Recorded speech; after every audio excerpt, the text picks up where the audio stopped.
Hello students. हम लोग बात कर रहे थे रशियन रेवोल्यूशन में, तो हम लोगों का फर्दर प्रोसीड करते हैं। तो मैंने आपको बताया था कि कैसे सोसाइटी में डिफरेंट आइडियोलॉजी के जो पीपल थे, like liberals and radicals and conservatives, तो वो लोग अपना क्या सोचते थे and what kind of system they want to establish in the Russia. तो वो कैसा सिस्टम स्टैब्लिश करना चाहते थे।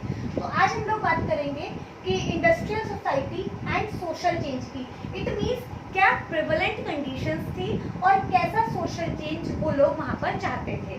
तो फर्स्ट पॉइंट यहाँ पर आता है इंडस्ट्रियलाइजेशन। तो देखिए, जो इंडस्ट्रियलाइजेशन हुआ था मिड 18th सेंचुरी में in Britain, England, in main जो यूरोपियन सिटीज कंट्रीज थी वहाँ पर। तो इंडस्ट्रियलाइजेशन मतलब introduction of the technology, introduction of the machinery, यानी जो मशीनरीज आ रही थी, जो नए नए इन्वेंशंस हो रहे थे, ठीक है, मशीनरी, टेक्नोलॉजी। तो इनके जो इन्वेंशंस हो रहे थे, ये क्या कर रहे थे, जो नए जो मतलब कंट्री साइड से लोग थे, यानी जो रूरल एरिया से लोग थे, तो वो भी इस उम्मीद में, इस एक्सपेक्टेशन में सिटी में, टाउन में आने लगे थे कि वहाँ पर जो फैक्ट्रीज है, वहाँ पर जो एस्टैब्लिशमेंट्स बन रहे हैं, हम लोगों को वहाँ पर जॉब मिल जाएगा। तो इंडस्ट्रियलाइजेशन ने एक बहुत मेजर रोल प्ले किया to bring the men, women and children to the town area or to the city area। तो ज़्यादा से ज़्यादा लोग कहाँ आने लगे, सिटी की तरफ मूव करने लगे, यानी कि migration from rural to urban area increase हुआ। सेकेंड आता है वर्किंग आवर्स थे। अब देखिए, जब इंडस्ट्रियलाइजेशन का मतलब स्पीड पकड़ लिया इंडस्ट्रियलाइजेशन ने, तो क्या होगा। अब देखिए, वर्कर्स जो थे वो किस एक्सपेक्टेशन में घर आ रहे, आई मीन सिटी में की तरफ मूव कर रहे थे कि जो हमारे वर्किंग मतलब जो हमारी लाइफस्टाइल है, हमारी जो अर्निंग्स है, इनकम है, वो इंक्रीज हो जाएगी, यानी कि जो हम लोग पैसा कमाना चाहते हैं वो हम लोगों को गांव से ज़्यादा शहर में बढ़ जाएगा। क्यों? क्योंकि अब हम लोग फैक्ट्रीज में काम कर रहे थे। लेकिन क्या हुआ, जस्ट अपोजिट हुआ। जो उनकी कंडीशंस, यानी जो वर्किंग आवर्स थे, जो वर्किंग कंडीशंस थी, वो बहुत ज़्यादा एडवर्स कंडीशन थी। वर्किंग आवर्स बहुत ज़्यादा मतलब हुआ करते थे वहाँ की जो फैक्ट्रीज थी। कैसे हुआ करते थे, जैसे कि अभी देखिए, आज की डेट में अगर हम लोग बात करते हैं तो वर्किंग आवर्स कितने होते हैं, नॉर्मली 8 आवर्स, 9 आवर्स और कहीं कहीं पर 12 आवर्स भी होते हैं। लेकिन उस केस में क्या होता है कि beyond your normal working hours the worker और the employ gets the overtime payment. उसको ओवर टाइम पेमेंट मिलता है, जो उसकी नॉर्मल जो पेमेंट होता है पर डे पेमेंट का डबल पेमेंट मिल जाता है। लेकिन वो जस्टिफिएबल है, ठीक है, कि आपने एक्स्ट्रा काम किया तो आपको उसका पेमेंट मिल जाता है। But here what was a condition कि वर्किंग आवर्स तो बहुत ज़्यादा होते थे, लेकिन जो वेजेस थे, वेजेस बहुत ही ज़्यादा कम हुआ करते थे, यानी कि वेजेस उतने नहीं थे जितने वो लोग बेचारे काम करते थे। देखिए, मुझे यहाँ पर एक लाइन याद आ गई है। ऐसा मैंने पढ़ा है कि हम लोगों को ये लगता है ना कि जो जिन भी कंट्रीज ने दुनिया के बाकी जो डेवलपिंग कंट्रीज थे उनको कॉलोनाइज्ड किया था, लाइक ब्रिटेन ने इंडिया को कॉलोनाइज्ड किया था, तो हमें लोगों को लगता है कि मतलब ब्रिटेन ने हम लोगों के साथ बहुत बुरा किया, बहुत ज़्यादती की है और हमारे ऊपर बहुत एक्सप्लॉइटेशन, अत्याचार किया है। लेकिन हम लोग जब कभी वर्ल्ड हिस्ट्री पढ़ते हैं ना, तो हम लोगों को तब थोड़ा सा समझ में आता है कि इतना बुरा ब्रिटेन ने, या जितने भी जो एक कॉलोनिस्ट थे, जिन्होंने दूसरे देशों पर अपना कॉलोनाइजेशन प्रोसेस किया, मतलब उनको अपने कंट्रोल में किया, उन्होंने इतना बुरा कॉलोनीज के लोगों के साथ नहीं किया जितना बुरा उन लोगों ने अपने लोगों के साथ किया था। आप देखिए ना, यहाँ पर सीधा लिखा हुआ है वर्किंग आवर्स लॉन्ग थे, किसके लिए, उनके अपने देश के लोगों के लिए।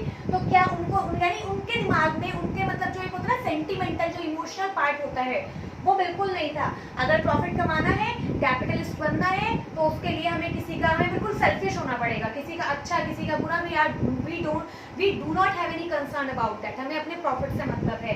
तो वर्किंग आवर्स इंक्रीज थे, वेजेस बहुत कम थे, यानी कि अब आप खुद समझ सकते हैं ना। देखिए, जब किसी के पास पैसा ज़्यादा होता है तो ऑब्वियसली जो उसका लाइफ स्टाइल होता है, जो लिविंग स्टाइल होता है, जो लिविंग स्टैंडर्ड होता है, वो भी बहुत अच्छा होता है। लेकिन जब किसी के पास पैसा नहीं होता है, यानी कि जब किसी के पास मनी कम होता है, उसकी सैलरी, उसकी इनकम कम होती है, तो उसका जो लिविंग स्टैंडर्ड होता है वो भी बहुत डाउन हो जाता है, वो भी बहुत कम रहता है। तो इसमें नेक्स्ट आता है अनएम्प्लॉयमेंट इंक्रीज। अब देखिए, जितना माइग्रेशन हो रहा था, यानी जितने लोग जो मूव कर रहे थे शहर की तरफ, क्या सबको रोजगार मिल रहा था? जरूरी तो नहीं है।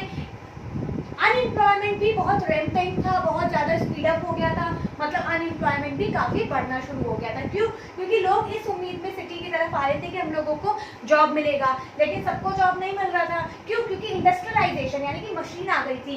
तो अभी तक जो काम 10 इंसान 10 मैन कर रहे थे, 10 ह्यूमन कर रहे थे, अब वो 10 की जगह एक मशीन जो थी वही 10 का 20 का 50 लोगों का काम कर रही थी। तो ऑब्वियसली अनएम्प्लॉयमेंट तो इंक्रीज होना ही था।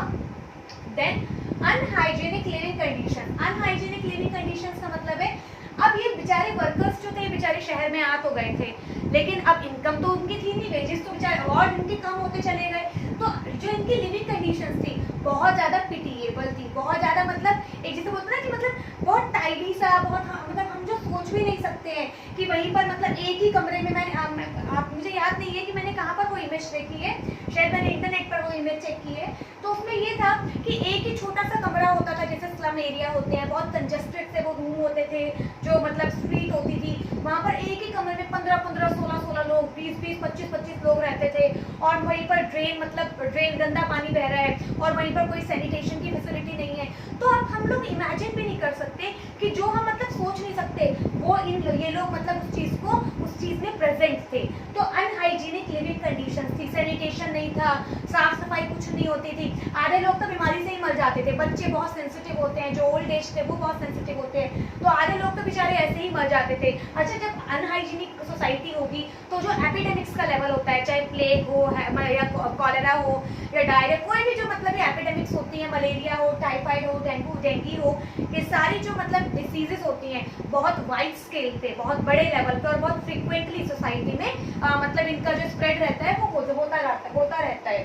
Then importance to labour efforts. अब देखिए जो लेबर एफर्ट्स थे और जो इंडिविजुअल एंटरप्राइजेस थे, तो जो सोसाइटी में लिबरल्स थे, रेडिकल्स थे, उन लोगों ने लेबर के एफर्ट्स को मतलब जो वर्कर्स थे उनके एफर्ट्स को बहुत इंपॉर्टेंस दिया और उन्होंने समझा कि इंडिविजुअल एंटरप्राइजेस जो है, इंडिविजुअल एंटरप्राइज का मतलब होता है कोई एक पर्सन जब अपना बिजनेस स्टार्ट करता है उस पर्सन को बोलते हैं एंटरप्रेन्योर।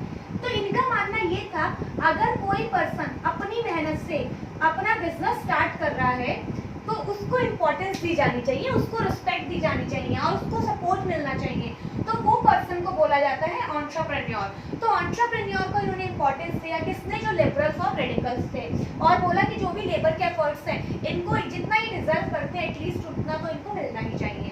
फिर रिमूवल ऑफ द गवर्नमेंट। अब देखिए जो ये लिबरल्स थे, कंजर्वेटिव्स थे, जो रेडिकल्स लोग थे, इन लोगों का मानना था कि जो ये प्रेजेंट गवर्नमेंट यानी जो ज़ारिस्ट गवर्नमेंट है, जो ये रोमनॉव डायनेस्टी चल रही है, ये ऑटोक्रेटिक गवर्नमेंट है, ये चेंज कुछ लाने वाले नहीं है और ना ही कुछ मतलब एक रिफॉर्म करने वाले हैं, तो बेटर है इन लोगों को हटा दिया जाए पावर से। अब कैसे हटाया जाए यही इन लोगों के पास अभी कुछ भी फाइनल कोई मेथड नहीं था, कोई भी स्ट्रैटेजी नहीं थी। तो अब हम लोग बात करते हैं नेक्स्ट अपने कि उस टाइम सोसाइटी जो थी, सोसाइटी में क्या क्या चीज़ें मतलब और क्या क्या चीज़ें चल रही थी। तो देखिए अब हम लोग बात करेंगे कि सोशलिज्म का जो कॉन्सेप्ट था, यानी कि जिस पर जो कंट्री है, ये रशिया जो कंट्री था वो बेस्ड है, आज भी रशिया सोशलिज्म पर बेस्ड है।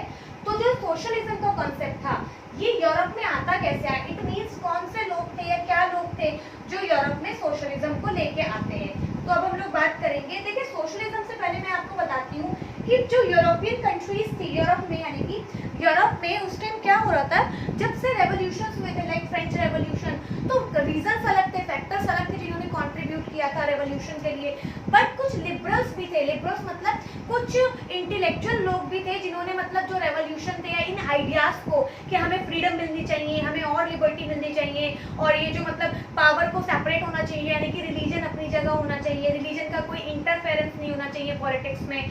तो कुछ लोग थे, कुछ इंटेलेक्चुअल्स थे जिन्होंने बोला, अपने आइडियाज लोगों के सामने प्रेजेंट किए और लोगों ने उनकी बात को समझा और अपने कॉज को प्रमोट किया। तो इन लोगों में जैसे आपको मैं बता देती हूँ, जर्मन के एक बहुत फेमस फिलोसोफर थे कार्ल मार्क्स, हमारे चैप्टर में अभी आएंगे, मार्क्स का ही बहुत बड़ा कंट्रीब्यूशन है रशिया के एस्टैब्लिशमेंट में। कार्ल मार्क्स थे और लेनिन थे और आपके जो ये थे मॉन्टेस्क्यू थे एंड उसके अलावा एक थे इमैनुअल कांत थे। तो ये कुछ मतलब सोक्रेटिस थे, प्लेटो थे, एरिस्टोटल थे, बहुत सारे फिलोसोफर्स थे। तो इन लोगों का मानना ये था कि मतलब जो ये लिबर्टी है, मतलब इन्होंने ब्रॉड आइडियाज दिए थे। तो अब हम लोग बात करते हैं कि कैसे जो सोशलिज्म था वो यूरोप में आता है। तो सोशलिज्म इन यूरोप, तो सोशलिज्म यूरोप में कैसे आता है, कैसे एंट्री होती है, क्या क्या बातें होती हैं उस टाइम की। तो सोशलिज्म इन यूरोप में हम लोग बात करते हैं। देखिए सोशलिज्म जो था वो 19th सेंचुरी तक यूरोप में एक अच्छा खासा उसका अपना एस्टैब्लिशमेंट हो चुका था। तो 19th सेंचुरी का जो यूरोप था वहां पर लोगों को सोशलिज्म के आइडिया के बारे में पता चल गया था। अब सबसे पहले हमें ये पता होना चाहिए सोशलिज्म होता क्या है। देखिए सोशलिज्म का आइडिया ये कहता है, इज्म का मतलब होता है आइडियोलॉजी, फिलॉसफी। इज्म, जहाँ जिस भी शब्द में इज्म लग जाता है ISM, उसका मतलब होता है एक अपना ही आइडियोलॉजी है, थिंकिंग लेवल है, यानी कि उस पर्टिकुलर चीज कॉन्सेप्ट को मानने वाले कुछ लोग हैं, उनकी अपना थिंकिंग है। तो सोशलिज्म वाले लोगों का क्या मानना होता है कि जो भी रिसोर्सेज हैं, यानी जो भी रिसोर्सेज है सोसाइटी के, they should be in the hand of the people, वो लोगों के हाथ में होना चाहिए। यानी कि सोशलिज्म में लोगों का ये मानना होता है कि जो रिसोर्सेज है वो सोसाइटी के हाथ में होने चाहिए, कम्युनिटी के हाथ में होने चाहिए, एंड कुछ पार्ट उसका गवर्नमेंट के हाथ में होना चाहिए। तो सोशलिज्म का मतलब जो रिसोर्सेज है that should be not in the hand of और they should not be concentrated in one और फ्यू हैंड, कुछ ही लोगों के पास में होना चाहिए। It should be under the control of the state और द गवर्नमेंट, तो वो गवर्नमेंट के कंट्रोल में होना चाहिए। क्यों? क्योंकि गवर्नमेंट से एक्सपेक्ट किया जाता है कि गवर्नमेंट इक्वलिटी को प्रमोट करती है और गवर्नमेंट इक्वल डिस्ट्रीब्यूशन करेगी रिसोर्सेज का, जो कि बहुत जरूरी होते हैं सोसाइटी को इक्वल लेवल पे लाने के लिए। तो 19th सेंचुरी के यूरोप में सोशलिज्म का आइडिया जो था वो आ चुका था। देन सोशलिस्ट जो थे, सोशलिस्ट जो लोग हुआ करते थे, अब देखिए इन लोगों ने क्या कहा था, इनका मेन जो कॉन्सेप्ट था वो क्या था कि resources should be in the hand of the state. तो इन लोगों का, ये लोग अगेंस्ट थे, किसके अगेंस्ट थे? प्राइवेट प्रॉपर्टी के। भाई जब ये लोग ये बोल रहे हैं कि मतलब सोसाइटी जो रिसोर्सेज हैं वो स्टेट के हाथ में होना चाहिए, स्टेट के कंट्रोल में होना चाहिए, तो दैट मीन्स डायरेक्टली और indirectly they people are against the holding of private property. मतलब अपनी प्रॉपर्टी आप लोग नहीं रख सकते हैं, जो भी है वो आपको सरकार के अकॉर्डिंग काम करना पड़ेगा। देन इन लोगों का मानना ये था कि अगर हम सोसाइटी को कंट्रोल करते हैं, यानी कि अगर हम सोशलिज्म के कॉन्सेप्ट को प्रमोट करते हैं, तो क्या होगा, जो सोशल वेलफेयर है, सोशल वेलफेयर या फिर जो कलेक्टिविज्म की बात है, कलेक्टिविज्म का मतलब क्या होता है, सबको एक साथ लेके चलना है ना, कलेक्टिविज्म है, उसको ज्यादा प्रमोट किया जाएगा। यानी कि सबको अगर हम लोग साथ लेके चलेंगे तो उससे सोशल वेलफेयर और जो कलेक्टिविज्म का कॉन्सेप्ट है उसको बहुत ज्यादा प्रमोट किया जाएगा, उसको बहुत ज्यादा बढ़ावा मिलेगा। नेक्स्ट इसमें आता है, अब देखिए यहाँ पर कुछ लोग थे, जैसे हमने कलेक्टिविज्म की बात की, तो यहाँ पर कुछ फिलोसोफर्स थे, यहाँ पर आपको बहुत ज्यादा टेंशन देना है, जैसे रॉबर्ट ओवन। रॉबर्ट ओवन का ये मानना था, रॉबर्ट ओवन ने बोला था, इन्होंने आइडिया दिया था कोऑपरेटिव्स का, कोऑपरेटिव्स का। इनका कहना था कि rather than we work in an individual at an individual level, हम इंडिविजुअल लेवल पे कोई प्रोडक्शन करें, कोई एफर्ट्स करते हैं, उससे बेटर क्या होगा कि हम लोग क्या करें, हम लोग सब मिल जाए, 10 लोग, 20 लोग, 50 लोग, हम सब लोग मिल के जो भी एफर्ट्स, यानी कि जो भी हमारे पास मनी है उसको कंट्रीब्यूट करें, और फिर उसको जो भी हम काम करेंगे उससे जो प्रॉफिट होगा उसको हम लोग, जितना शेयर हम लोगों ने स्पेंड किया है उतने शेयर में हम लोग आपस में डिस्ट्रीब्यूट कर लेंगे। तो इस कॉन्सेप्ट को बोलते हैं कोऑपरेटिव, यानी कि कोऑपरेटिव यानी कि सब लोग मिलके काम करें और जो प्रॉफिट होगा उसको हम लोग आपस में ही बांट लेंगे। तो रॉबर्ट ओवन ने जो था वो अपना ये वाला कॉन्सेप्ट दिया था कोऑपरेटिव्स का। फिर एक और फिलोसोफर आते हैं जिनका नाम है लुइस ब्लैंक। तो लुइस ब्लैंक ने क्या कहा था, लुइस ब्लैंक का ये कहना था कि ये जो कोऑपरेटिव्स है, ये कोऑपरेटिव्स का बहुत अच्छा काम करेंगे अगर जो गवर्नमेंट है इनको प्रमोट करे, यानी कि अगर गवर्नमेंट प्रमोट करती है, सपोर्ट करती है, इनकरेज करती है किसको, कोऑपरेटिव ऑर्गेनाइजेशन को, तो ये और अच्छा काम कर सकते हैं। यानी कि गवर्नमेंट की हेल्प की जरूरत है, थोड़ा सा आप हेल्प करो, थोड़ा सा हम अपने आप से करेंगे तो बेटर काम किया जा सकता है। तो लुइस ब्लैंक ने क्या कहा था, गवर्नमेंट का सपोर्ट किसके लिए, कोऑपरेटिव्स के लिए, बट कोऑपरेटिव्स की बात किसने की थी, रॉबर्ट ओवन को। तो आपको ये बहुत क्लियर होना चाहिए। नेक्स्ट क्या बात होती है इसमें, जो कोऑपरेटिव्स थे ये क्या होते थे, वही जो मैंने अभी आपको बताया, ये एसोसिएशन ऑफ पीपल होते थे, यानी लोगों का ग्रुप होता था जो गुड्स को प्रोड्यूस करते थे, मतलब मिलके जो भी, जहाँ पर भी इन्होंने पैसा लगाया, चाहे वो वो खेती हो या कोई इंडस्ट्री हो, कोई फैक्ट्री हो, वहाँ पर मिलके प्रोडक्शन किया और जो प्रॉफिट आता था उसको आपस में मिलके डिस्ट्रीब्यूट कर लेते थे। तो ये नेक्स्ट इसमें आता है। अब देखिए यहाँ पर एक बहुत इंपॉर्टेंट पॉइंट है और ये लास्ट पॉइंट है इस टॉपिक का। जो कार्ल मार्क्स थे, जो मैंने अभी आपको बताया था, सबसे पहले तो आपको ये पता होना चाहिए कार्ल मार्क्स कहाँ के थे। कार्ल मार्क्स जर्मन फिलोसोफर थे, जर्मनी से बिलोंग करते थे। जर्मनी भी एक यूरोपियन कंट्री है, वेस्ट यूरोप का, ठीक है। तो ये जर्मन थे, जर्मन फिलोसोफर थे। तो कार्ल मार्क्स ने क्या कहा था?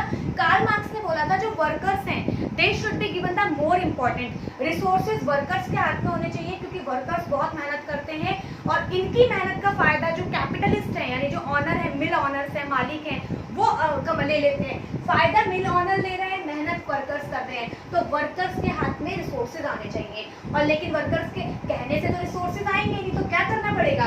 वर्कर्स को थोड़ा सा मतलब they need to raise their voice, उनको प्रोटेस्ट करना पड़ेगा, सामने आना पड़ेगा और जरूरत पड़ी तो रिवोल्ट भी करना पड़ेगा। तो ये कार्ल मार्क्स का कहना था। इसीलिए कार्ल मार्क्स को बोला जाता है ये रेडिकल फिलोसोफर थे। रेडिकल मतलब बहुत मतलब एकदम जड़ से उखाड़ने वाली बात करते थे कि अगर जरूरत पड़ी तो हथियार उठा लो, मार दो जितने कैपिटलिस्ट हैं। तो ये कार्ल मार्क्स की फिलोसफी थी, ठीक है। तो अब ये वाला टॉपिक हम लोगों का एक पर कंप्लीट हो जाता है कि कैसे सोशलिज्म यूरोप में आता है। कुछ इंटेलेक्चुअल्स थे जिन्होंने सपोर्ट किया, कुछ सोसाइटी के सर्कमस्टांसेस ऐसे थे कि सोशलिज्म को प्रमोट करना पड़ा। और ओवरऑल जो हम लोगों ने भी पढ़ा था अपना कि कैसे सोशलिज्म आया था, तो वो सारी चीजें हम लोगों ने अभी स्टडी कर ली हैं। और इस लेक्चर को हम लोग यहीं पर वाइंड अप करते हैं। फर्दर जो स्लाइड्स होंगी that I will cover in the next lecture. So till then signing off and thank you or see you in the next lecture.